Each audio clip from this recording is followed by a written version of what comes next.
कराची में डीजल और पेट्रोल की गैर कानूनी फरोख्त कोई नई बात नहीं, मगर नई बात यह है कि ये सब कुछ छुपकर नहीं बल्कि पुलिस और इंतजामिया की दोस्ती में सड़क किनारे खुलेआम हो रहा है।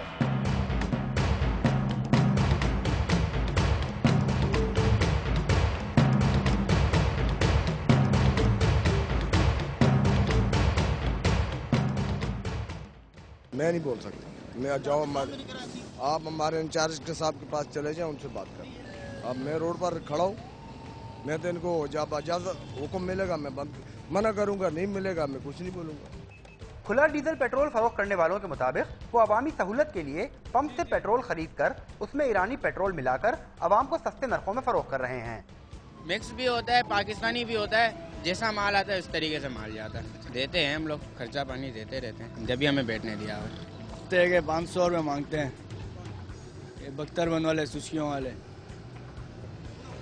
हाँ वही 100 रुपये मांगते हैं, 5 गाड़ियाँ, 500 गाड़ी 100 रुपये मांगते हैं, तो हम लोग को देना पड़ता है।